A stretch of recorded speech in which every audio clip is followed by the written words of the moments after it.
Hello everyone, welcome to you all. तो आज हम डिस्कस करने वाले हैं नेटवर्क थ्योरी के कुछ इंपॉर्टेंट एमसीक्यूज को। तो ये नेटवर्क थ्योरी संबंधित एमसीक्यू सीरीज होने वाली है।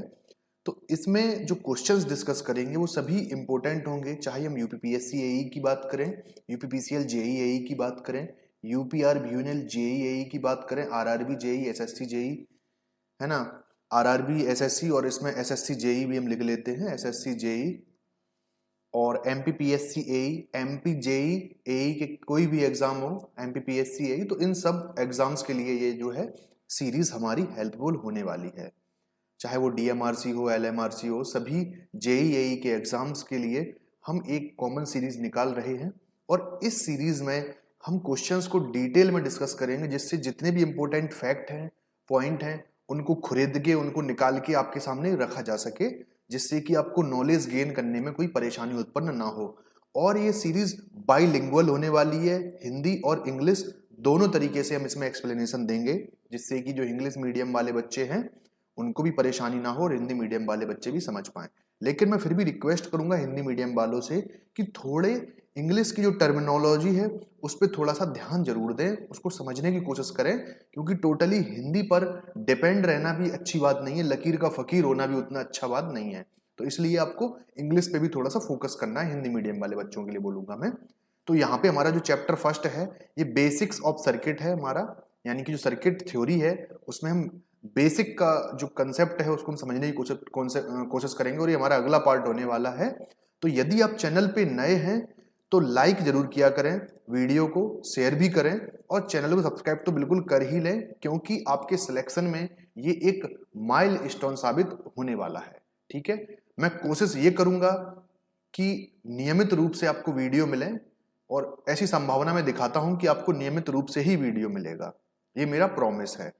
कोई स्पेशल कंडीशन बन जाती है, क्योंकि ऑलरेडी मैं भी गवर्नमेंट जॉब में हूँ, तो मेरे लिए भी थोड़ा सा कई बार हो जाता है कि कोई मीटिंग वगैरह आ जाती है तो उसमें जाना पड़ जाता है। बाकी मैं अपनी तरफ से मैं अपना बेस्ट देने की कोशिश करूंगा। तो चलिए फिर स्टार्ट करते हैं अपने लेक्चर को। और मैं एक बात बता देता हूं आपको, आप खुद के मन से ही लाइक किया करें, शेयर भी किया करें और सब्सक्राइब भी किया करें, क्योंकि मैं वीडियो लेक्चर में कभी बीच में नहीं बोलता हूं ये सब चीजें। तो ये ऑलरेडी अंडरस्टूड है कि आप मेरी सपोर्ट में हैं, मैं आपसे कुछ नहीं ले रहा हूं, आपसे सब्सक्राइब मांग रहा हूं, लाइक मांग रहा हूं, और आगे यदि आप करना चाहते हैं अपने फ्रेंड्स वगैरह को तो आप शेयर भी कर सकते हैं। तो चलिए स्टार्ट करते हैं अपने प्रश्नों से। क्वेश्चन है हमारा, एक सिंगल फेज लोड का इंपीडेंस हमें गिवन है 10 एट द एंगल 60 डिग्री ओम, और इसको सप्लाई किया गया है किसी वोल्टेज सोर्स के द्वारा, जिसका वोल्टेज है कुछ इस तरीके से है। तो हमें कॉम्प्लेक्स पावर को कैलकुलेट करना है। तो कॉम्प्लेक्स पावर यानी कि S की वैल्यू हमें कैलकुलेट करनी है। तो S बराबर में क्या होता है, V इंटू आई का कॉन्जुगेट। तो S हमें कैलकुलेट करना है, इस फॉर्मूले को याद रखेंगे। बिना इस फॉर्मूले की यदि आप क्वेश्चन को सॉल्व करते हैं, वी स्क्वायर अपॉन जेड वाले से सॉल्व करते हैं, तो ये एंगल नेगेटिव में आता है, जबकि जो एक्चुअल आंसर है वो एंगल प्लस में आना चाहिए, है ना। तो चलिए हम सॉल्व करते हैं इस क्वेश्चन को। सबसे पहले हम आई कैलकुलेट करेंगे। तो i that is equal to v upon z. तो v का बात करें तो v हमें कितना गिवन है, 200 एट द एंगल 0, और z की बात करें तो 10 एट द एंगल 60 डिग्री। तो i का वैल्यू कितना आ जाएगा, यहां से 0 से 0 कैंसिल हो जाएगा, that is 20 at the angle minus का 60 डिग्री। तो i का वैल्यू हमें आ गया हमारे पास। s का वैल्यू हमें पता है कि v i कॉन्जुगेट होगा यहाँ पे, तो s that is equal to v का वैल्यू हमें कितना गिवन है, 200 एट द एंगल 0 इंटू यहाँ पे 20, i का वैल्यू कितना है 20। लेकिन अब हम कॉन्जुगेट लेंगे। यहाँ पे कॉन्जुगेट का मतलब क्या है कि जो इमेजिनरी टर्म है उसमें हम साइन को रिवर्स कर देंगे। तो यहाँ पे जो एंगल है, एंगल का साइन रिवर्स कर देंगे, तो यहाँ पे प्लस का 60 डिग्री हमें देखने को मिलेगा। तो इसका जो आंसर है वो कितना जाएगा, 4000 एट द एंगल प्लस का 60 डिग्री, है ना। तो इसको हम दूसरे तरीके से लिख सकते हैं, 4 एट द एंगल 60 डिग्री के वी ए, है ना। वी ए इसकी यूनिट होती है, के बी ए में हम इसको मेंशन करेंगे। तो ऑप्शन बी जो है वो सही आंसर हमारा हो जाएगा, 4 एट द एंगल प्लस का 60 के बी ए।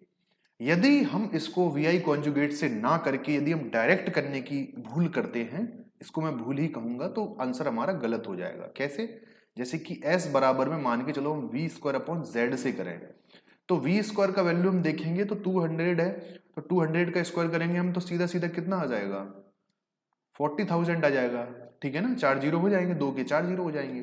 तो एस और जेड का वैल्यू कितना है हमारे पास, 10 एट द एंगल प्लस 60। तो अब आप ये बताओ, जब एस हम यहां से निकालेंगे तो एक जीरो से तो एक जीरो गया, तो यहाँ पे 4000 एट द एंगल माइनस का 60 आ रहा है, यानी कि एस का वैल्यू कितना आ रहा है, 4 एट द एंगल माइनस का 60 kVA। जबकि ये पूरा का पूरा जो आंसर है, पूरा का पूरा जो मेथड है वो गलत है, क्योंकि कॉम्प्लेक्स जो पावर है उसके केस में वी कॉन्जुगेट लेना हमेशा कंपलसरी होता है, यानी कि आई का कॉन्जुगेट लेना हमारे लिए कंपलसरी है। तो इसीलिए ये जो सॉल्यूशन है ये वाला ग्रीन वाला ये गलत हो जाएगा। लेकिन जो रेड वाला सॉल्यूशन है, जो रेड पेन से मैंने किया है, ये सॉल्यूशन हमारा सही सॉल्यूशन है ना। तो इसके लिए जो ऑप्शन बी है हमारा सही आंसर हो जाएगा। अगला क्वेश्चन है, the lamp that can not sustain much voltage fluctuation is, यानी कि ऐसा कौन सा लैंप है जो ज्यादा वोल्टेज फ्लक्चुएशन को सस्टेन नहीं कर सकता, बियर नहीं कर सकता।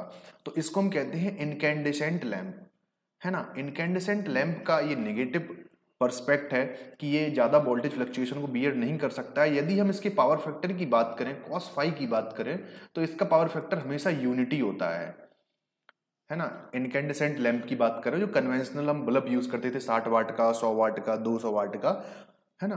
तो इसके लिए ऑप्शन जो सी है हमारा सही हो जाएगा। अगला क्वेश्चन है, when a fluorescent lamp is to be operated on DC, यदि हम चाहते हैं कि कोई भी फ्लोरोसेंट लैंप है इसको हम डीसी पर ऑपरेट करवाएं, तो इनमें से कौन सी एडिशनल डिवाइस है जिसका हम यूज करेंगे सर्किट में। तो इसके लिए हम रेजिस्टेंस का यूज करेंगे। देखो सिंपल सी समझने की बात है, हम यहाँ पे डीसी की बात कर रहे हैं, तो डीसी पे केवल आर ही वर्क करता है ना। तो हम रेजिस्टिव सर्किट का हम यूज करते हैं, रेजिस्टेंस सर्किट का हम इसमें यूज करते हैं। तो ऑप्शन सी हमारा सही आंसर हो जाएगा।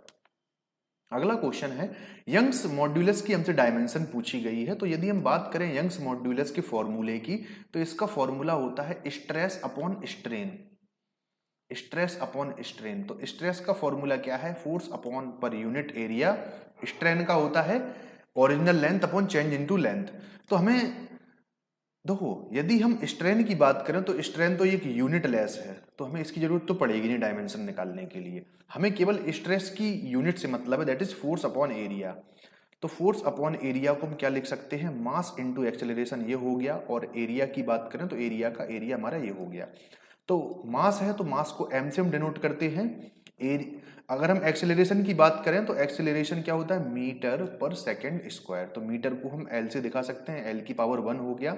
और सेकेंड स्क्वायर अपॉन में है, यानी कि नीचे साइड है, तो इसको हम टी की पावर माइनस का 2 कर सकते हैं। और अपॉन ए की जगह यानी ए यानी एरिया, एरिया की यूनिट मीटर स्क्वायर होती है, तो हम मीटर को एल स्क्वायर से डिनोट कर सकते हैं। तो यहां से हम देखेंगे तो एम एल इनवर्स, एक एल से एक एल कट जाएगा, एक एल अकेला नीचे बचेगा, जिसको हम ऊपर ले जाएंगे तो माइनस का मतलब उसका इनवर्स हो जाएगा, और टी की पावर माइनस का 2 एज इट इज यही रहेगा। तो जो डायमेंशन है यंग्स मॉड्यूलस की वो कितनी आ गई, एम एल इनवर्स टी की power -2, that is option D will be the right answer. अगला क्वेश्चन है, यदि एन रेजिस्टेंस है, रेजिस्टेंस की संख्या कितनी है, एन है, और प्रत्येक रेजिस्टर का वैल्यू आर है, और इनको हमने पैरेलल में कनेक्ट किया है, तो इस केस में जो रिजल्टेंट रेजिस्टेंस है उसकी वैल्यू कितनी आ रही है, एक्स आ रही है। यानी कि क्या बताना चाह रहा है कि जो इक्विवेलेंट रेजिस्टेंस एक्स आ रही है वो कब आ रही है, जब हमने आर वैल्यू के एन रजिस्टर को पैरेलल में कनेक्ट किया है। तो यहां से हम क्या करेंगे, एक रेजिस्टेंस की सिंगल वैल्यू निकाल लेंगे, तो ये कितनी निकल के आ जाएगी, एन इंटू एक्स। तो प्रत्येक रेजिस्टेंस की वैल्यू कितनी आएगी, एन इंटू एक्स आ जाएगी। अब हम क्या कर रहे हैं कि जब इन एन रेजिस्टेंस को हम कनेक्ट करें सीरीज में, टोटल रेजिस्टेंस कितनी होगी। तो जब हम सीरीज में कनेक्ट कर रहे हैं एन रेजिस्टेंस को, तो हमें आर इक्विवेलेंट बताना है, कैसा, सीरीज में बताना है, सीरीज में बताना है। तो इसके लिए जो फॉर्मूला हम यूज करेंगे, तो देखो एन रेजिस्टेंस हम यूज कर रहे हैं और इंटू आर हो जाएगा। तो आर की वैल्यू कितनी है, एन इंटू आर हो जाएगा, और आर की वैल्यू हमारे पास कितनी है, एन इंटू एक्स है। तो सिंपली एन स्क्वायर एक्स जो है, हमें सीरीज इक्विवेलेंट रेजिस्टेंस की वैल्यू मिल जाती है, that is option D will be the right answer. अगला क्वेश्चन है, 3 रेजिस्टेंस है 6 ओम की, और इनको फिगर में दिखाया गया है, कुछ इस तरीके से कनेक्ट किया गया है। तो इनकी इक्विवेलेंट रेजिस्टेंस x1 और x2 कितनी होगी, यानी कि x1 और x2 टर्मिनल के अक्रॉस हमें टोटल जो रेजिस्टेंस है वो दिखाना है, कितना होगा। तो देखो, यदि इसका वोल्टेज मैं V1 मान लेता हूं, तो इसका वोल्टेज V1 हो जाएगा। यदि इसका वोल्टेज मैं V2 मान लेता हूं तो इसका वोल्टेज भी V2 हो जाएगा। तो यदि हम V1 टर्मिनल और V2 टर्मिनल के अक्रॉस देखें तो देखो ये वाला भी V1 V2 के अक्रॉस कनेक्टेड है, ये वाला भी V1 V2 के अक्रॉस कनेक्टेड है, ये वाला भी V1 V2 के अक्रॉस, यानी कि सिंपली ये पैरेलली कनेक्शन को शो कर रहा है। तो जब तीनों के तीनों पैरेलल में कनेक्टेड है तो R इक्विवेलेंट कितना हो जाएगा 6/3, क्योंकि N की वैल्यू R अपॉन N होता है पैरेलल के केस में, तो R का वैल्यू 6 है और N यानी number of resistance that is 3, तो R equivalent that is equal to 2 ohm. तो 2 ओम यहाँ पे हमारा सही आंसर आ जाता है, ऑप्शन ए हमारा सही आंसर हो जाएगा। अगला क्वेश्चन है, दो बल्ब हैं, उनको मार्क किया गया है 200 वाट 250 वोल्ट और 100 वाट 250 वोल्ट पर, और इनको सीरीज में 250 वोल्ट से ही जोड़ा गया है, तो पावर कंज्यूम कितनी होगी सर्किट में। यानी कि सिंपल सी बात है, एक बल्ब ये हो गया हमारा, दूसरा बल्ब ये हो गया, इसकी रेटिंग कितनी है 200 वाट है और कॉमा 250 वोल्ट है, और इसकी कितनी है 100 वाट है और 250 वोल्ट है। हम क्या कर रहे हैं, हम इन दोनों को सीरीज में कनेक्ट कर रहे हैं 250 वोल्ट के सोर्स के साथ। तो अब हमें बताना है कि जो पावर कंज्यूम होगी टोटल सर्किट में वो कितनी होगी। तो देखो हमेशा याद रखना, यदि ये तीनों चीजें सेम हो, यानी कि रेजिस्टेंस की वोल्टेज रेटिंग और दोनों की वोल्टेज रेटिंग और नीचे का सोर्स, तो इस केस में जो सीधा फॉर्मूला लगेगा, हम सीधी पावर कैलकुलेट कर सकते हैं, that is P1 into P2 upon P1 plus P2। Directly हम इस फॉर्मूले का यूज कर सकते हैं। तो 200 into 100 upon 200 plus 100 that is 20,000 upon 300 that is 200/3। तो पावर P का वैल्यू कितना आ गया 200/3 दैट इज 66.67। तो यहां से 67 हमारा जो पावर है उसका आंसर अप्रोक्स हमें देखने को मिल जाएगा। तो टोटल पावर सर्किट में कितना कंज्यूम होगा दैट इज 67 वॉट, 67 वाट का पावर हमें कंज्यूम देखने को मिलेगा। अगला क्वेश्चन है, दो रेजिस्टेंस है R1 और R2, इनको जब कंबाइन कर रहे हैं हम 4.5 ओम आ रहा है जब इनको हम सीरीज में कंबाइन कर रहे हैं, और 1 ओम आ रहा है जब हम इनको पैरेलल में कंबाइन कर रहे हैं, तो रेजिस्टेंस कितना होगा। तो देखो R1 प्लस R2 जब हम इसको सीरीज में करेंगे तो सीरीज इक्विवेलेंट कितना आएगा R1 प्लस R2 आएगा दैट इज 4.5, और जब हम इसको पैरेलल में कनेक्ट करेंगे तो पैरेलल कनेक्शन का फॉर्मूला क्या है दो रेजिस्टेंस के लिए, R1 into R2 upon R1 plus R2 है ना, ये R1 है तो इसकी वैल्यू 1 आ रही है। तो इक्वेशन फर्स्ट ये है, इक्वेशन 2 ये है हमारा। लेकिन अब हम इक्वेशन 2 में क्या करेंगे, R1 प्लस R2 को सब्स्टिट्यूट कर देंगे, तो R1 इंटू R2 ये हो गया, R1 R2 की जगह हम 4.5 यहाँ पे पुट कर देंगे दैट इज इक्वल टू 1। तो R1 और R2 का जो प्रोडक्ट है उसकी वैल्यू 4.5 आ जाएगी, इक्वेशन 3। तो अब हम देखेंगे इक्वेशन जो फर्स्ट है और इक्वेशन 3 है, इन दो इक्वेशन को हम होल्ड करवाएंगे, यानी हिट एंड ट्रायल मेथड का हम यूज करेंगे। जरूरी नहीं हम इसको सॉल्व करने के लिए निकले, नहीं, हम हिट एंड ट्रायल से भी यहीं के यहीं हम आंसर ले लेंगे, पता कर लेंगे कैसा आंसर आएगा। तो देखो एडिशन 4.5 होना चाहिए, तो यहाँ पे 4.5, यहाँ पे भी 4.5 हो रहा है, यहाँ पर भी 4.5 हो रहा है, यहाँ पे 5.5 हो रहा है, तो ये तो आंसर खत्म हो गया, ये तो कॉम्पिटिशन से बाहर हो गया आंसर, ऑप्शन डी। अब बाकी के 3 ऑप्शन बच रहे हैं, तो देखो प्रोडक्ट पे जाएंगे, अब हम प्रोडक्ट के पास जाएंगे, तो R1 इंटू R2 का प्रोडक्ट 4.5 होना चाहिए। तो R1 और R2 का प्रोडक्ट 4.5 किस में हो रहा है, तो देखो यहाँ पे तो 2.5 का दोगुना करेंगे तो 5 ओम आ रहा है यहाँ पे तो इसमें, लेकिन हम 4 को जब 0.5 से मल्टीप्लाई करेंगे तो इसकी वैल्यू कितनी आ रही है 2 आ रही है। लेकिन जैसे ही हम सी पे आते हैं, ऑप्शन सी पे आते हैं, तो जब हम 15 को यानी कि 1.5 को मल्टीप्लाई करेंगे 3 से, तो 15 3 कितना 45 हो जाएगा, एक अंक के बाद दशमलव आ जाएगा, तो 4.5 ये आ गया, यानी कि ये वाला जो ऑप्शन सी है ये इक्वेशन 1 और इक्वेशन 3 को सेटिस्फाई कर रहा है, इसलिए ऑप्शन सी हमारा सही आंसर हो जाएगा। अगला क्वेश्चन है कि एक कॉइल है जिसका इंडक्टेंस 0.02 मिली हेनरी है, एल का वैल्यू कितना आ गया 0.02 मिली हेनरी आ गया, और यदि हम करंट कैरिंग की बात करें तो इसमें जो करंट जो कैरी कर रहा है वो 1 एम्पीयर करंट कैरी कर रहा है, और यदि करंट जो है वो रिवर्स हो जाता है, टाइम जो गिवन है हमें dt डेल टी की बात करें तो 0.02 सेकेंड्स में जो करंट है वो रिवर्स हो जाता है, तो ईएमएफ कितना होगा कॉइल का, मैं वो बताना है ईएमएफ कितना होगा। तो देखो आई का वैल्यू 1 एम्पियर है, लेकिन हम जब डेल आई का वैल्यू कैलकुलेट करेंगे तो final value minus of initial value कुछ इस तरीके से हमें देखने को मिल जाएगा, यानी कि सिंपली हम इसको डबल कर देंगे, तो 1 माइनस ऑफ -1 दैट इज 2 आ गया, तो चेंज इन करंट कितना आ जाएगा, 2 एम्पियर आ जाएगा हमारे पास। तो फाइनली हम कैलकुलेट करेंगे इसमें ईएमएफ, तो V L that is equal to L D I upon D T. तो एल का वैल्यू हमारे पास कितना है, एल का वैल्यू 0.02 इंटू 10⁻³ है। डी आई की बात करेंगे तो 2 एम्पियर है, और टाइम की बात करेंगे तो 0.02 सेकेंड है। कितना है, 0.02 सेकेंड है। तो यदि हम इसको काटें तो इसको हम पहले करते हैं, 0.02 ये आ रहा है और 0.02 ऊपर है, तो इससे ये कट गया पूरा, ठीक है ना। तो जो आंसर आएगा वो 0.002 आ गया वोल्ट में। क्यों, क्योंकि 2 इंटू 10⁻³ हमारा ऊपर बच रहा है ना। तो इसको हम अंदर कर देंगे इसमें, तो 0.002 हमारा जो आंसर है वो देखने को मिल जाएगा। अगला क्वेश्चन है कि 12 1 ओम के रेजिस्टर है, उसको हमने प्रत्येक एजेस पर कनेक्ट किया है किसी भी क्यूब के। तो the resistance between two diagonally opposite corner of the cube is. तो सिंपल सी बात है, इसमें हम क्यूब ड्रॉ करेंगे पहले हम, है ना। एक सेकेंड,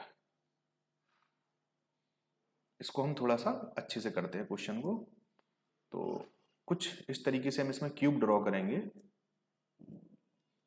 ये क्वेश्चन हर बार पूछा जाता है, किसी न किसी एग्जाम में आ जाता है।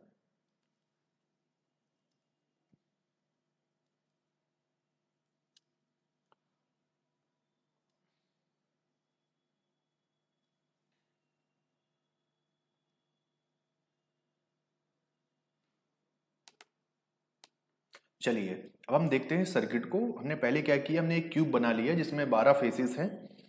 तो उसके हिसाब से हम इसमें करंट को हमने कंसीडर किया, मान के चलो टोटल आई करंट यहाँ से जो है फ्लो करने को मिल रही है हमें।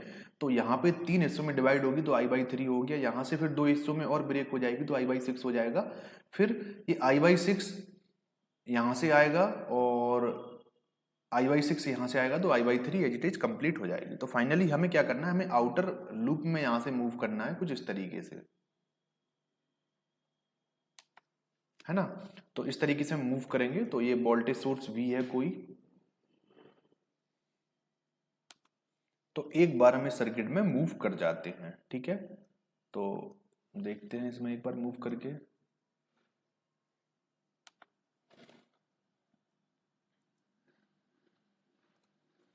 तो V that is equal to I/3। देखो अभी मैं क्या कर रहा हूं, इनिशियली जैसे कि ये रजिस्टर है यहाँ पे, है ना, प्रत्येक आर में रेजिस्टेंस की वैल्यू है, उसका वैल्यू मैं आर कंसीडर कर रहा हूं, है ना। तो I/3 इंटू आर हो जाएगा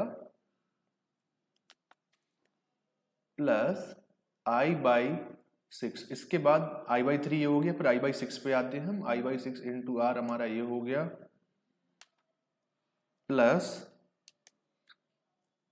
I/3 इंटू आर हमारा ये हो गया। तो यहां से हम क्या करेंगे, हम I को कॉमन ले लेंगे। V equal to I into R/3 plus R/6 plus R/3।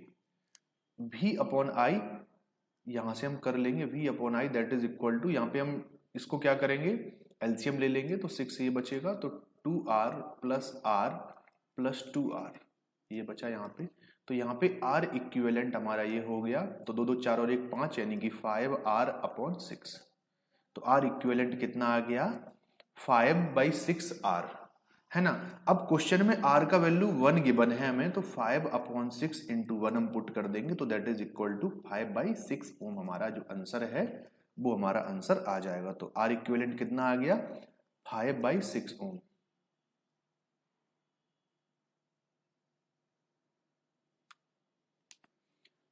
तो ये हमारा जो ऑप्शन है, option A will be the right answer.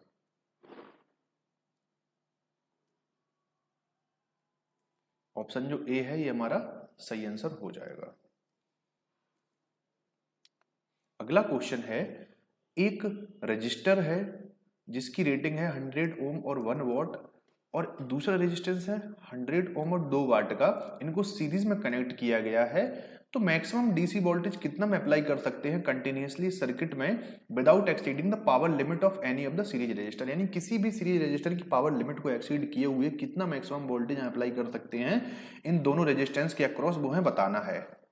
तो ड्रॉ कर लेते हैं हम सर्किट। तो इसका 100 ओम है और 1 वॉट इसकी पावर रेटिंग है। और इसकी हम बात करें तो इसका 800 ओम है और 2 वॉट इसकी पावर रेटिंग है। तो हमें टोटल वोल्टेज को बताना है कि टोटल वोल्टेज इसके अक्रॉस कितना होना चाहिए। एक सेफ वोल्टेज की हम बात कर रहे हैं यहाँ पे, तो हम इसको कैलकुलेट करेंगे अभी। तो देखते हैं अब हम यहाँ पे, तो यहाँ पे हम बात करें वोल्टेज V की, तो यहाँ पे V1 इसके अक्रॉस वोल्टेज होगा, V2 इसके अक्रॉस वोल्टेज होगा, और V1 और V2 को हम ऐड कर देंगे तो टोटल V मिल जाएगा। V1 प्लस V2 कर देंगे तो हमें टोटल वोल्टेज V हमें देखने को मिल जाएगा, और इसी वोल्टेज को हमें कैलकुलेट करके बताना है। तो V1 और V2 हम कैलकुलेट करेंगे इंडिविजुअली। तो V1 की हम यदि बात करें, V1 that is equal to, देखो आपने फॉर्मूला पढ़ा होगा, power that is equal to V square upon R। तो V की वैल्यू यहाँ पे कितनी आ जाएगी, root of power into resistance. तो पावर इंटू रेजिस्टेंस की यदि हम बात करें तो इसके अक्रॉस जो पावर है वो 1 वॉट की है, रेजिस्टेंस की बात करें तो 100 ओम का रेजिस्टेंस है। तो यहां से हमें 10 वोल्ट देखने को मिल रहा है, यानी V1 की वैल्यू कितनी आ गई, 10 वोल्ट आ गई है। वहीं यदि हम V2 की बात करें तो root of P into R that is equal to root of 2 into 800। तो यहां से हमें कितना मिलेगा, 1600 मिलेगा, लेकिन जैसे ही हम इसको बाहर करेंगे तो 40 वोल्ट हमें देखने को मिल जाएगा। तो इसकी वैल्यू 40 वोल्ट हमें देखने को मिल रही है। तो V that is equal to 10 plus 40 है ना, V1 प्लस V2 करेंगे हम यहाँ पे, दोनों को ऐड कर देंगे आपस में, तो 50 वोल्ट हो गई यहाँ पे। तो option B will be the right answer. जो ऑप्शन बी है ये हमारा सही आंसर हो जाएगा क्वेश्चन के लिए। अगला क्वेश्चन है, हमें बताना है कि जो पावर सप्लाई हो रही है डीसी वोल्टेज से सर्किट में वो कितनी है। तो देखो डीसी वोल्टेज सोर्स है, इससे फ्लो होने वाली या इससे पास होने वाली जो टोटल पावर है वो कितनी होगी। तो यदि हम करंट की वैल्यू यहां से कैलकुलेट कर ले तो करंट और वोल्टेज का मल्टीप्लाई कर देंगे हम, तो पावर हमारी निकल के आ जाएगी। तो करंट हम कैसे निकालेंगे, तो करंट निकालेंगे हम वोल्टेज अपॉन रेजिस्टेंस से, वो भी इक्विवेलेंट रेजिस्टेंस। तो वोल्टेज यहाँ पास 3 वोल्ट है, इक्विवेलेंट रेजिस्टेंस देखेंगे, देखो इन दोनों का इक्विवेलेंट कितना आ गया, 6 तिया 18 और 6 3 9, यानी कि 2 ओम हमारा यहाँ पे इनका इक्विवेलेंट देखने को मिल रहा है, और 1 ओम का ये है। तो इक्विवेलेंट रेजिस्टेंस 2 ओम और प्लस 1 ओम दैट इज 3 ओम, यानी कि करंट की वैल्यू कितनी आ गई है, 1 एम्पियर आ गई है। वहीं हम पावर की बात करें तो power that is voltage into current. तो वोल्टेज यहाँ पास कितना मेंशन है, 3 वोल्ट है, और करंट 1 ओम है, 1 एम्पियर है। तो 3 वॉट की जो पावर है वो देखने को मिल जाएगी। Option D will be the right answer. अगला क्वेश्चन है, एक कैपेसिटर है, इसको कांस्टेंट करंट से हम चार्ज कर रहे हैं, constant current of 2 milliampere, और जिससे जो वोल्टेज है वो इंक्रीज कर रहा है कितना, 12 वोल्ट, यानी कि चेंज इन वोल्टेज कितना देखने को मिल रहा है, 12 वोल्ट देखने को मिल रहा है। और टाइम कितने यूज कर रहे हैं हम, यानी कि चेंज इन टाइम कितना हो जाएगा यहाँ पे, 10 सेकेंड हो जाएगा। तो हमें C की वैल्यू कैलकुलेट करनी है, और I की वैल्यू हमें ऑलरेडी मेंशन है क्वेश्चन में, कितना है, 2 मिली एम्पियर है। C हमें चाहिए है, तो फॉर्मूला हम यूज कर लेंगे IC that is equal to C dVC upon dt। तो इसमें हम देखेंगे जो IC का वैल्यू है, IC का वैल्यू है वो 2 मिली एम्पियर है into 10⁻³ that is equal to C हमें चाहिए पड़ेगा, और dVC अपॉन dt यानी कि change in voltage upon change in time की हम बात करें तो दैट इज 12/10 है ना। तो यहां से हम देखेंगे जो IC का वैल्यू है 1.2 ये हो गया, तो 2 इंटू 10/12 है ना, ऐसा कर लेते हैं हम, into 10⁻³ that is equal to C। तो ये 6 बार गया है, और अब हमें क्या करना है, 10 में 6 का भाग देना है। तो 6 एकम 6 पॉइंट 4 बचा, 6 छक 36, कुछ इस तरीके से आ जाएगा, इंटू 10⁻³ कूलम। इसको हम लिख सकते हैं 1.67 मिली फैरड कूल। C की वैल्यू आ गई यहाँ पे है ना। तो option D will be the right answer हो जाएगा। For a given voltage 4 heating coils will be produce maximum heat, यानी कि एक गिवन फिक्स वोल्टेज के लिए जो 4 हीटिंग कॉइल हम यूज कर रहे हैं, ये मैक्सिमम हीट कब प्रोड्यूस करेंगी, जब हम इन सबको पैरेलली कनेक्ट करेंगे। क्योंकि जब हम इनको पैरेलली कनेक्ट करेंगे तो इनके अक्रॉस मैक्सिमम वोल्टेज हमें देखने को मिलेगा।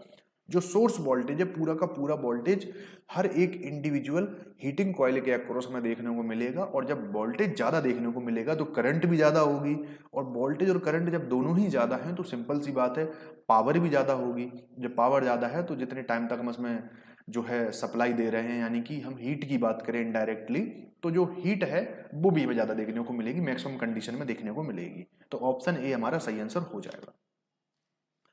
कैपेसिटेंस है उसका रिवर वाइज जंक्शन कैपेसिटेंस किसी भी थायरिस्टर के लिए वो कितना है 20 पिकोफैरड है। Cj2 that is equal to 20 into 10⁻⁻12 है ना, and can be assumed to be independent of offset voltage. ठीक है, ऑफसेट वोल्टेज पे डिपेंड नहीं कर रहा है। The limiting value of the charging current to turn on thyristor है ना, यानी कि जो थायरिस्टर को टर्न ऑन करने के लिए जो चार्जिंग करंट है आईसी की वैल्यू कितनी है 20 मिली एम्पियर 10⁻³ ये हो जाएगा। बताना है हमें critical value of dB upon dt। तो dB अपॉन dt जो ट्रिगरिंग मेथड यूज कर रहे हैं उसको हमें कैलकुलेट करना है ना, ट्रिगरिंग यूज कर रहे हैं हम इसमें।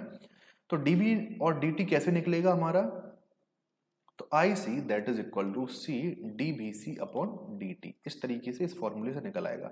हमको चाहिए क्या है, हमको ये वाला टर्म चाहिए है, तो हम लिख सकते हैं dVC upon dt that is equal to IC upon C, यानी कि सिंपली चार्जिंग करंट में यदि हम जंक्शन कैपेसिटेंस का डिवाइड कर देंगे तो हमें dVC अपॉन dt हमें देखने को मिल जाएगा।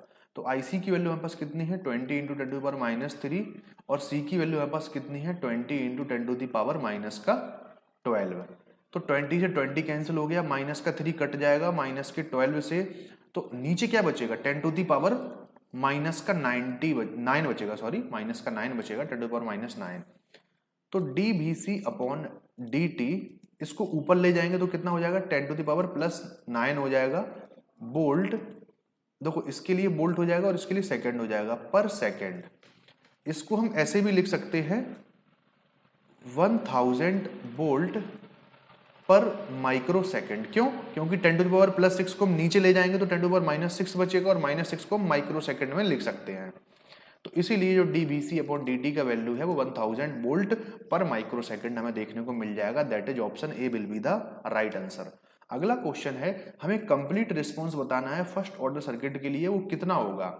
तो जो कंप्लीट रिस्पांस होता है किसी फर्स्ट ऑर्डर सिस्टम के लिए that will always equal to the natural response plus force response. Natural response यानी कि बिना किसी सोर्स के जो सर्किट का खुद का रिस्पांस निकल के आ रहा है उसको हम नेचुरल रिस्पांस बोलते हैं। और फोर्स रिस्पांस यानी कि हम सोर्स को क्या कर रहे हैं एक्टिवेट कर रहे हैं, सोर्स को हम कंसीडर कर रहे हैं, तो इसको हम फोर्स्ड रिस्पांस कहते हैं। तो फर्स्ट ऑर्डर सर्किट हमारा यही बताता है नेचुरल रिस्पांस और प्लस फोर्स रिस्पांस, इन दोनों के कंप्लीट बिहेवियर की बात करता है। तो कंप्लीट रिस्पांस जो है फर्स्ट ऑर्डर सर्किट के लिए वो कितना हो जाएगा, ऑप्शन डी हो जाएगा। अगला क्वेश्चन है हमें मैश एनालिसिस का यूज करना है और डिटरमाइन करना है 6 ओम में से करंट हमारा कितना फ्लो करेगा। जो ये रजिस्टर है इसमें से जो आई है उसका वैल्यू हमें चाहिए पड़ेगा। तो कुछ नहीं करते, हम सोर्स ट्रांसफॉर्मेशन का हम सहायता लेंगे यहाँ पे। तो इसको हम वोल्ट सोर्स वोल्टेज में कन्वर्ट कर देंगे 6 और 2 को। तो 6 दूनी 12 यानी कि 12 वोल्ट, और जो 2 ओम है ये सीरीज में आ जाएगा यहाँ पे हमारा, और 6 ओम है ये हमारा सीरीज में ही रहेगा, और जो 8 ओम है इसको भी हम सोर्स ट्रांसफॉर्म की मदद से सीरीज में ले जाएंगे। और जो करंट की डायरेक्शन है नीचे की तरफ है, तो करंट हमेशा पॉजिटिव टर्मिनल से निकलती है, तो पॉजिटिव टर्मिनल ये नीचे रहेगा और नेगेटिव टर्मिनल ऊपर रहेगा। तो 8 का गुणा 8 में करेंगे तो 8 64 वोल्ट हो जाएगा यहाँ पे। बस अब क्या है, इस लूप में एक बार मूव कर जाओ, केबीएल लगा लो, तो -12 प्लस 6 2 8 8 और 8 16, तो 16i और -64 इक्वल टू 0। तो 16i that is equal to 64 और 12 को हम जोड़ेंगे तो 76 हो जाएगा, और i बराबर में 76/16 है ना। तो 16 चौको 64, तो 4.75 एम्पियर हमारा यहाँ पे जो करंट है वो देखने को मिल जाएगा। ऑप्शन सी हमारा इसमें सही आंसर हो जाएगा। अगला क्वेश्चन है the current flowing between electrode inside lead acid battery is, यानी कि यदि करंट फ्लो कर रही है लेड एसिड बैटरी में बिटवीन इलेक्ट्रोड, यानी कि पॉजिटिव इलेक्ट्रोड नेगेटिव इलेक्ट्रोड, इन दोनों के बीच में जो करंट फ्लो कर रही है, तो इसको हम क्या बोलेंगे, इसको हमेशा हम बोलेंगे polarisation current.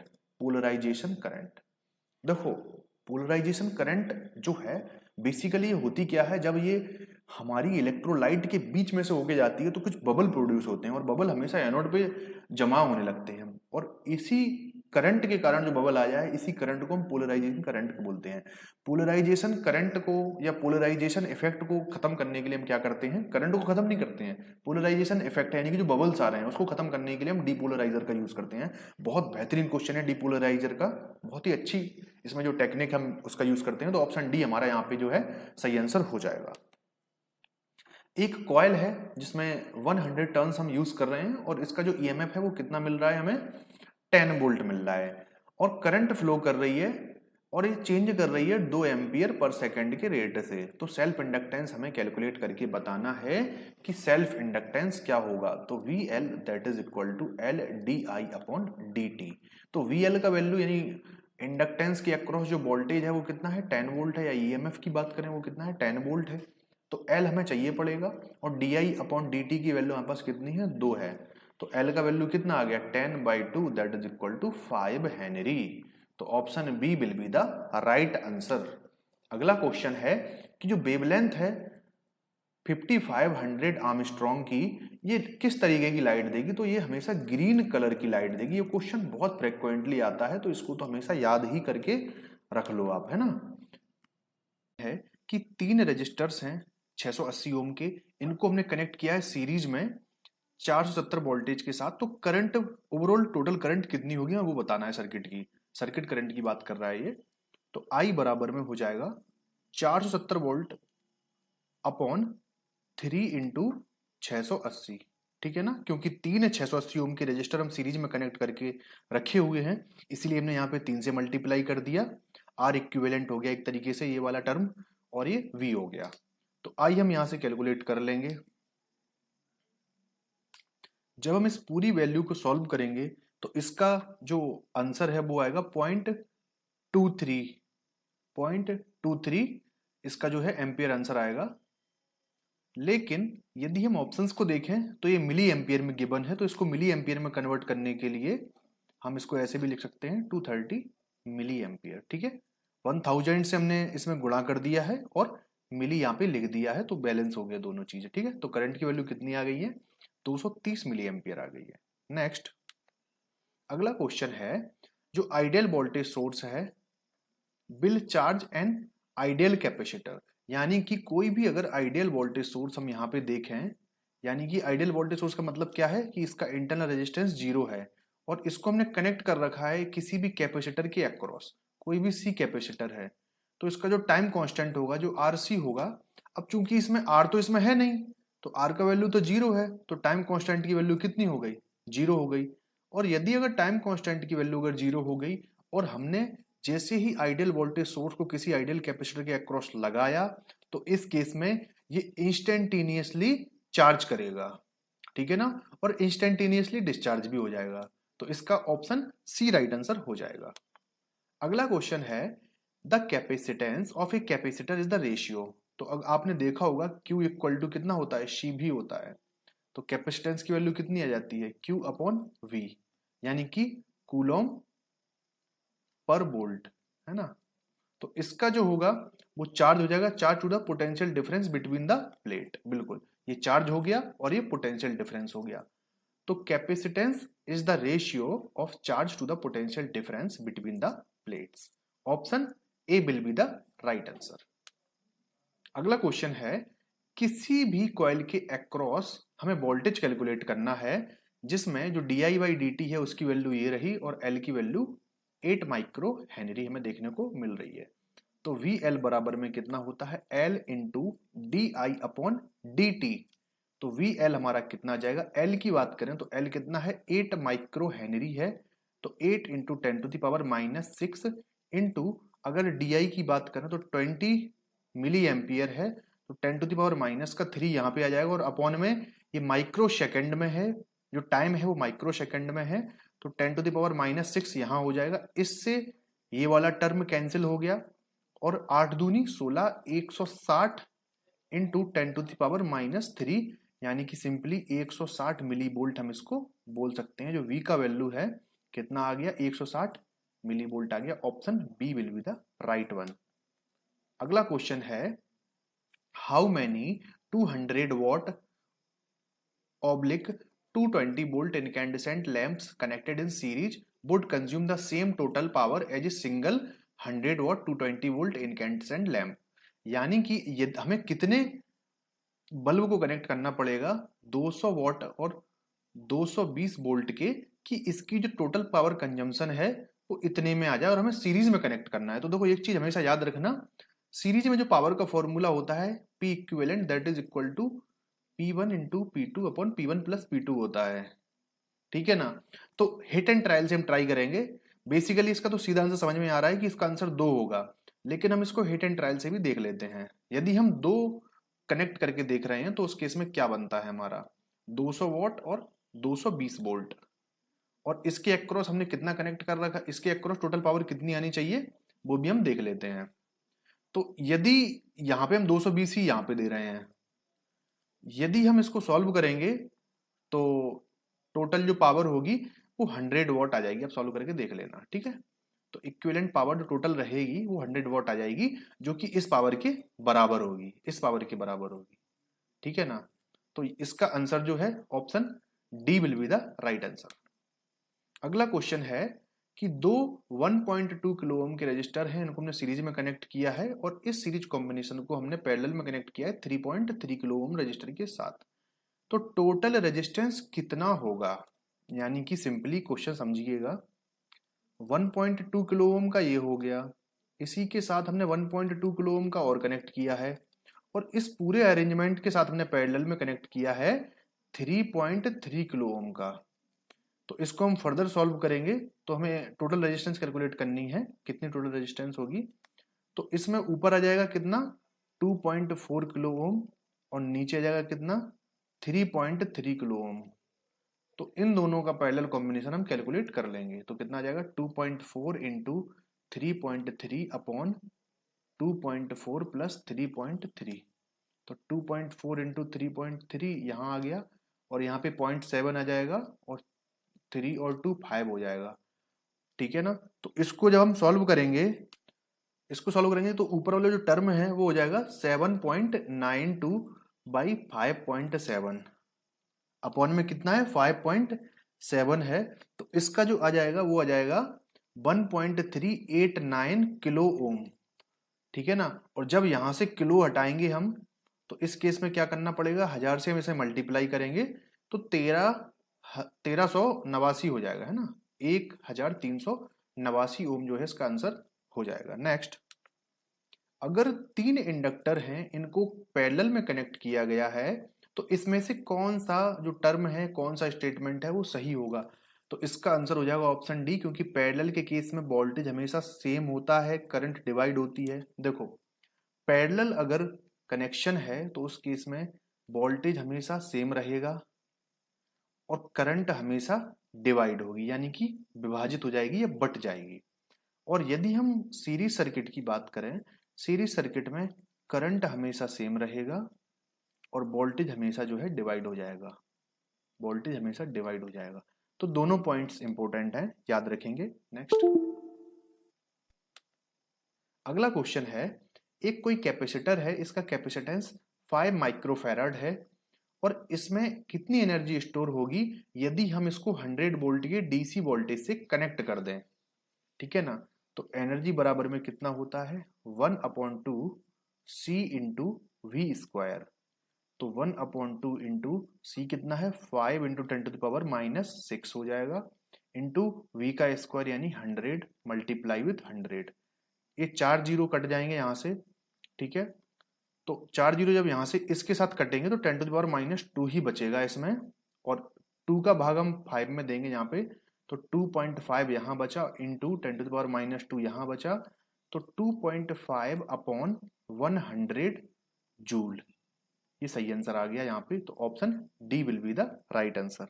Next, the Ohm's law is valid for, तो it is always valid for linear circuit, है ना, क्योंकि इसका जो ग्राफ है वो ओरिजिन से होते हुए लीनियरली ग्रो करता है। यहाँ पे आई होगा इस एक्सिस पे, यहाँ पे वी होगा, ठीक है ना। तो जितना हम वोल्टेज को बढ़ाएंगे उस हिसाब से करंट भी बढ़ता रहेगा। जिस हिसाब से वोल्टेज कम करेंगे उस हिसाब से करंट भी कम होता रहेगा। तो यही लीनियर ग्राफ की प्रॉपर्टी होती है। तो ohms law is only valid for linear elements, या फिर मेटलिक जो कंडक्टर्स होते हैं उन पे भी एप्लीकेबल होता है। ठीक है ना। Next, the symbol. ये जो सिंबल है ये क्या रिप्रेजेंट कर रहा है हमें ये बताना है। ये डायमंड शेप में ये करंट का साइन है। ठीक है ना, जो बताता है कि कौन सा सोर्स है, करंट सोर्स है। करंट सोर्स है तो करंट सोर्स के दो ही ऑप्शन है, लेकिन यहां देखेंगे कि किस पे डिपेंड कर रहा है, तो ये वोल्टेज पे डिपेंड कर रहा है। पोलैरिटी मेंशन है, तो क्या हो जाएगा ऑप्शन, ऑप्शन ए सही आंसर हो जाएगा, वोल्टेज कंट्रोल्ड करंट सोर्स। ठीक है ना। ये जो साइन है ये सोर्स बताता है, और बाहर जो पोलैरिटी है या फिर बाहर भी करंट का साइन हो सकता है, तो ये किससे कंट्रोल हो रहा है वो शो करता है, या किस पे इसकी डिपेंडेंसी है उसको शो करेगा। नेक्स्ट, अगला क्वेश्चन है, the capacitor in circuit opposes the sudden change of. तो जो कैपेसिटर होता है हमेशा सडन चेंज ऑफ वोल्टेज का अपोज करेगा। ठीक है ना। और यदि हम बात करें किसकी, तो वो कैपेसिटर होता है, कैपेसिटर होता है, ये हमेशा वोल्टेज का अपोज करेगा, वोल्टेज का अपोज करेगा।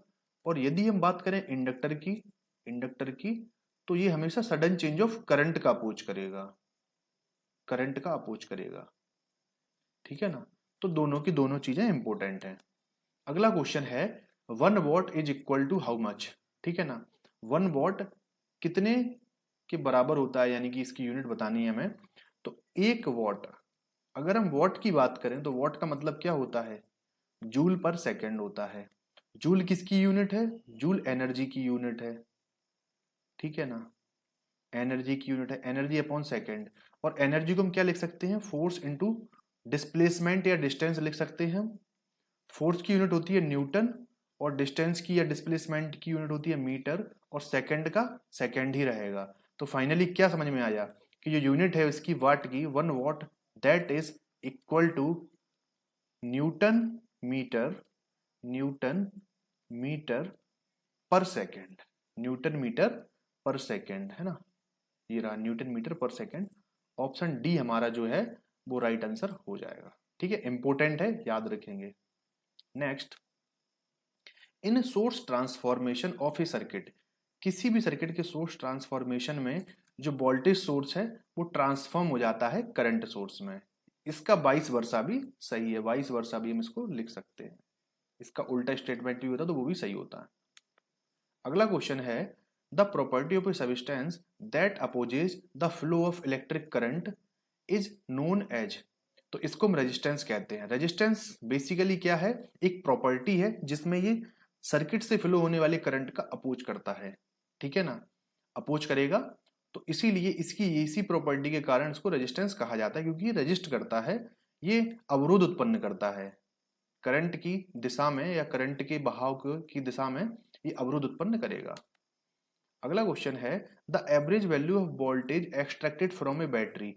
अगर बात बैटरी किया जाए, बैटरी किया जाए, या बात डीसी किया जाए, तो इस केस में चाहे वो एवरेज वैल्यू हो, चाहे वो एवरेज वैल्यू हो या मैक्सिमम वैल्यू हो या आरएमएस वैल्यू हो, वो हमेशा मैक्सिमम वैल्यू के बराबर ही रहेगी, सेम एज मैक्सिमम वैल्यू। ये इंपॉर्टेंट है। अगला क्वेश्चन है, एक इलेक्ट्रिक बल्ब जिसकी रेटिंग है 100 वॉट 240 वोल्ट, इसको कनेक्ट किया जाए अगर 180 वोल्ट सप्लाई के अक्रॉस, तो आउटपुट बल्ब का कितना होगा। ठीक है ना। तो power P equal to V square upon R होता है। तो यहां से क्या समझ में आया कि जो पावर है वो डायरेक्टली डिपेंड करेगा V के स्क्वायर पे, ये है। तो इसी प्रॉपर्टी का हम यहाँ पे यूज करेंगे। तो हम ऐसा लिख सकते हैं P2 upon P1 equal to V2 upon V1 का होल स्क्वायर, ऐसे लिख सकते हैं हम। तो P2 कितना है हमारा, P2 हम कैलकुलेट करेंगे, P1 हमारा 100 है, V2 हम कितना कर रहे हैं 180 वोल्ट कर रहे हैं, और V1 हमारे पास कितना है 240 है, इसका स्क्वायर हो गया, इससे ये कैंसिल हो गया। तो 6×3 = 18, 6×4 = 24। तो P2 upon 100 that is equal to 9/16। ठीक है ना, 3×3 = 9 और 4×4 = 16 हो गया। अब P2 की वैल्यू कितनी आएगी, 900 अपॉन 16, 900 तो इसकी वैल्यू आ रही है 50, अप्रोक्स कितनी आ रही है 56 वॉट, 56 वॉट आ जाएगा इसका सही आंसर। इसकी एक्चुअल वैल्यू कितनी आएगी, 56.29 आएगी। तो अप्रोक्स ये कितना हो गया, 56 वॉट के अप्रोक्स हो गया। अगला क्वेश्चन है कि 1 किलो ओम और 1 वॉट का रेजिस्टर ये सेफली कितने अमाउंट के करंट को पास कर सकता है। तो पावर बराबर में कितना होता है, आई स्क्वायर इंटू आर होता है।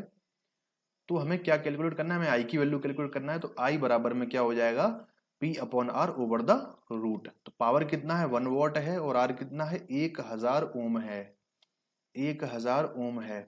तो 1 अपॉन 10 रूट 10 आ जाएगा, यहाँ पे 10 बाहर आ जाएगा।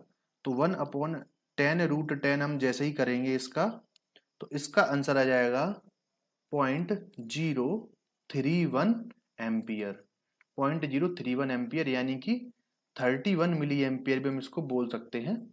तो ये नियर बाई किसके है, ये 30 मिली एम्पियर के है। तो option A will be the right answer.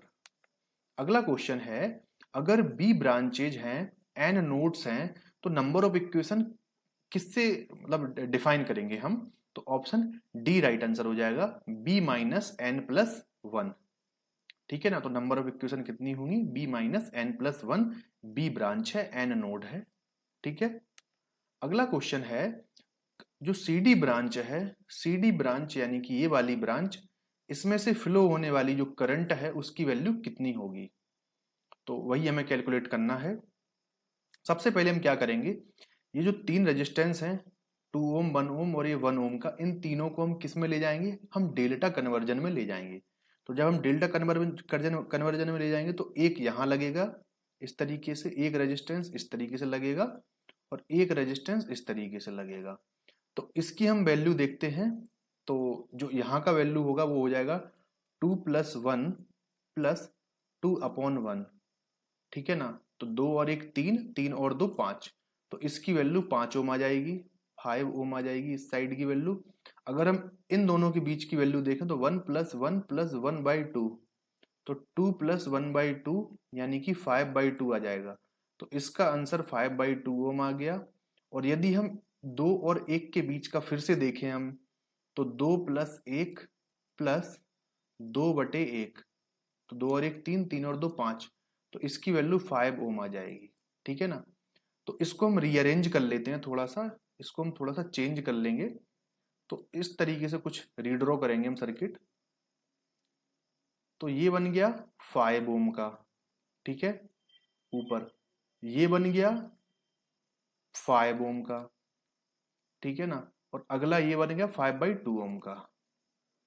और ये 1 ओम के अक्रॉस हमको कैलकुलेट करना ही है, ये 1 ओम है, इसके अक्रॉस तो हमको वैल्यू करंट की जो है वो निकालनी ही है। और इस 5 ओम के अक्रॉस 2 ओम का भी एक रेजिस्टेंस कनेक्टेड है।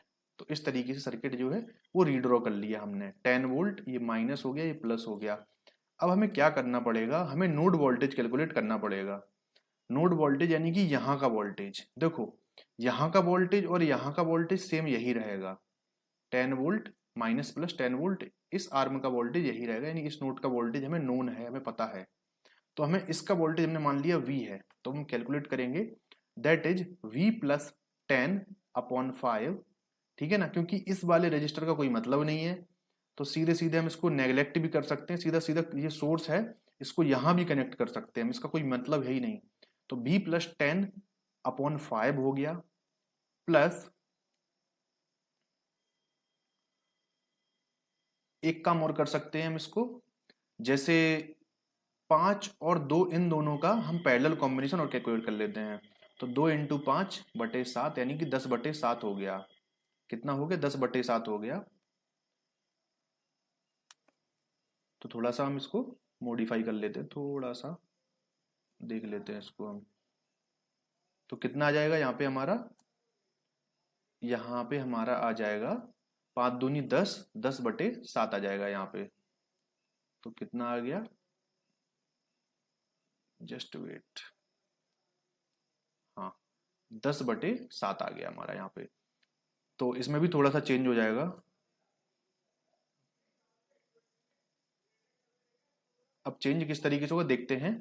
तो क्या हो जाएगा, V + 10/10/7, ठीक है, ये हो गया, plus V/5/2 plus V upon 1 equal to 0 हो गया। तो इसको 7 को 2 को ऊपर ले जाते हैं तो 7V प्लस 10 70 हो जाएगा यहाँ पे भी, है ना। 7V plus 70 upon 10 plus 2V upon 5 plus V equal to 0। 10 से मल्टीप्लाई कर देते हैं, 7V प्लस 70 प्लस 10 का इसमें मल्टीप्लाई करेंगे तो 4V हो जाएगा प्लस 10V इक्वल टू 0 हो जाएगा। तो 70 ये रहा, 4V और 10V और 7V, 10 और 7 17, 17 और 4 21, तो 21V बराबर में माइनस का 70 हो गया। दैट इज V बराबर में कितना हो जाएगा, माइनस के 70/21। ठीक है, चूंकि हमें करंट की पोलैरिटी से मतलब नहीं है, हमें तो करंट की वैल्यू चाहिए। तो इसका जो पोटेंशियल है, वो कितना आ गया, माइनस का 70/21। देखो जब मेन सोर्स की पोलैरिटी नेगेटिव है, तो इसकी भी वैल्यू नेगेटिव आना स्वाभाविक है। तो नेगेटिव वैल्यू को देख के कंफ्यूज नहीं होना चाहिए हमें। तो यदि हम करंट की वैल्यू की बात करें, 1 ओम में से कितना करंट फ्लो होगा, इसमें से जो करंट की वैल्यू कितनी होगी, तो सीधे निकाल लेंगे हम 70/21 से। तो इसका जो राइट आंसर आएगा, तो हम कर लेंगे 70/21, that is equal to 3.33 ampere. 3.33 ampere, that will be the right answer. ठीक है, तो इसका आंसर हो जाएगा ऑप्शन सी, 3.33 एम्पियर।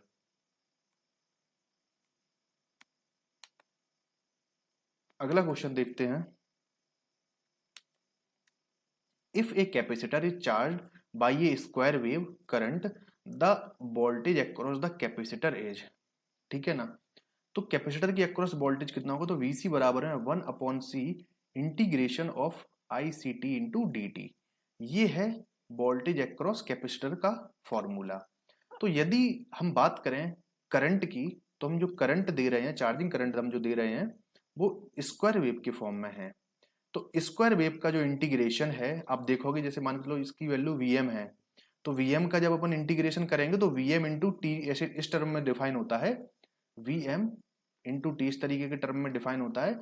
तो इसमें एक स्लोप ड्राइव होता है, तो इस तरीके से कुछ स्लोप बनेगा, और इस स्लोप को हम ट्राइंगुलर वेव के तरीके से देखते हैं, तो इसका आंसर ट्राइंगुलर वेव हो जाएगा। चाहे ये कह लो कि जो स्क्वायर वेव है उसका इंटीग्रेशन हमेशा रैंप की तरह होता है, ट्राइंगुलर वेव की तरह होता है, इसीलिए ऑप्शन बी सही आंसर हो जाएगा। ठीक है, next, what is the unit of electric current. तो इलेक्ट्रिक करंट की यूनिट एम्पियर होती है, और एम्पियर की एक और यूनिट होती है, क्योंकि आई बराबर में क्या होता है, dQ/dt होता है। तो इसको कूलम पर सेकंड भी हम लिख सकते हैं। कूलम चार्ज की यूनिट है और सेकंड टाइम की यूनिट है, और इसी को हम एम्पियर कह देते हैं। तो दोनों की दोनों SI यूनिट है।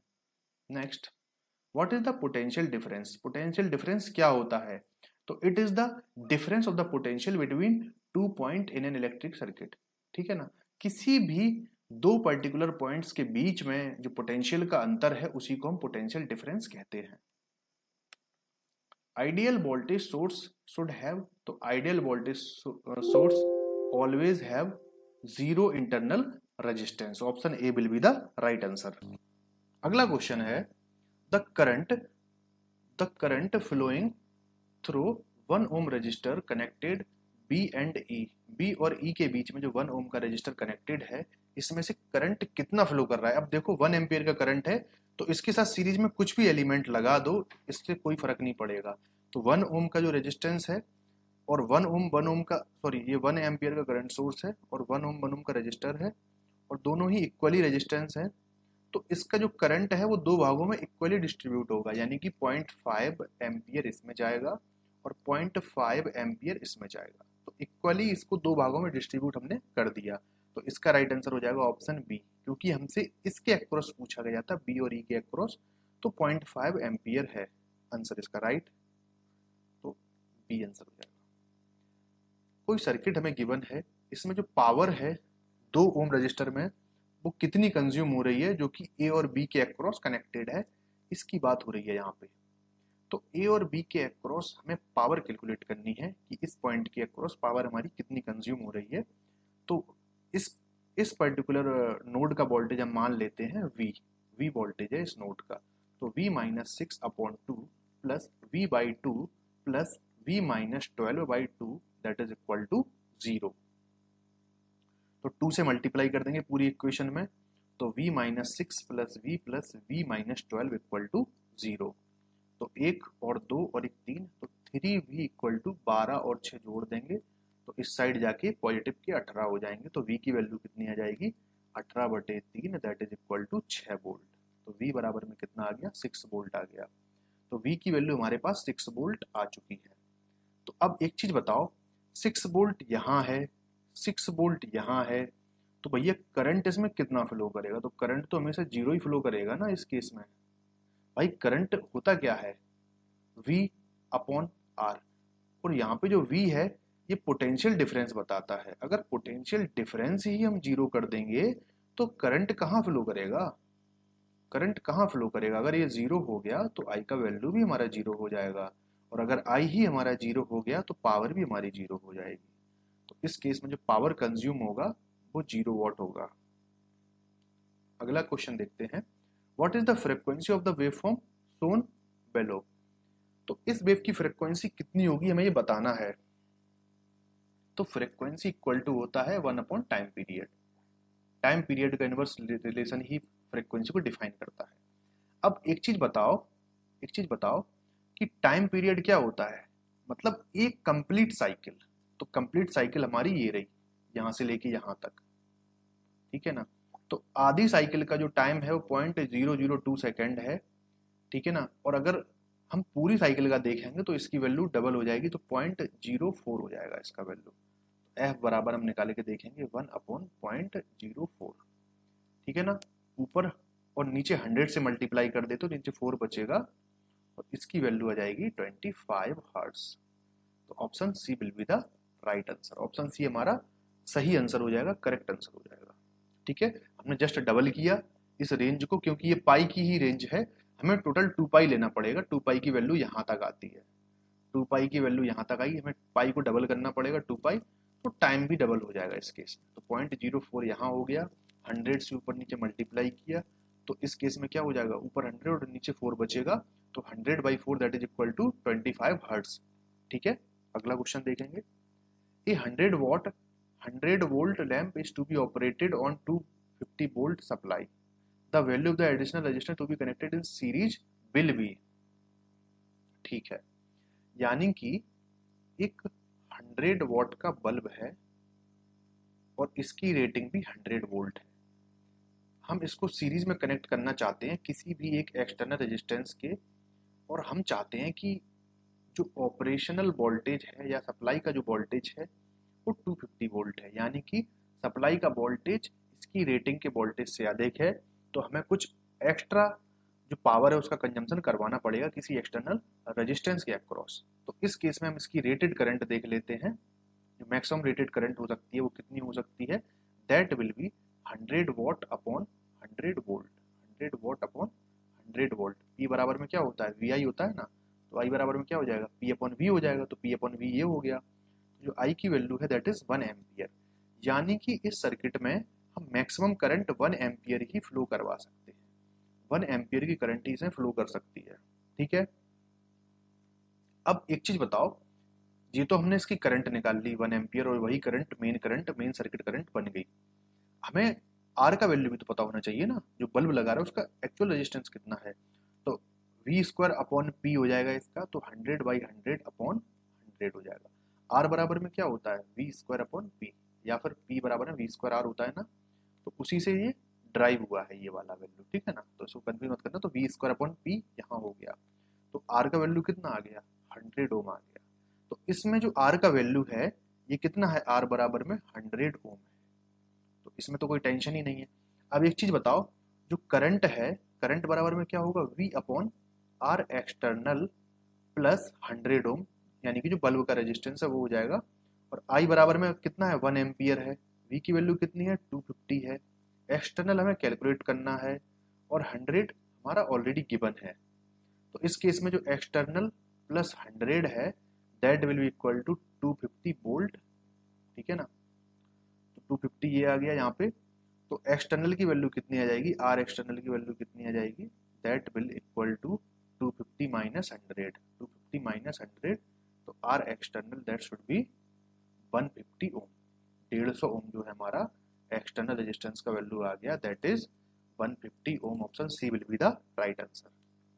अगला क्वेश्चन है, दो बल्ब हैं जिनकी रेटिंग 60 वॉट है, 250 वोल्ट और 100 वॉट और 250 वोल्ट है। इसको सीरीज में कनेक्ट किया गया है सप्लाई के साथ, ठीक है ना, 250 वोल्ट के साथ किसी रूम में। तो टोटल पावर कंजम्पशन कितना होगा? तो मैंने बताया था कि अगर दो बल्ब हैं, एक 60 वॉट हो गया, 250 वोल्ट हो गया, और दूसरा कितना हो गया 100 वॉट हो गया और 250 वोल्ट हो गया, और इसको हम कनेक्ट कर रहे हैं सेम वोल्टेज से, 250 वोल्ट के ही वोल्टेज से कनेक्ट कर रहे हैं, यानी कि तीनों जगह पे अगर वोल्टेज सेम है तो इस केस में जो टोटल पावर कंजम्पशन होगा, जो टोटल पावर होगा, that will B P1 into P2 upon P1 plus P2, that should B 60 into 100 upon 60 plus 100, 60 plus 100 तो 6000 अपॉन 160, यानी कि 600 बटे 16।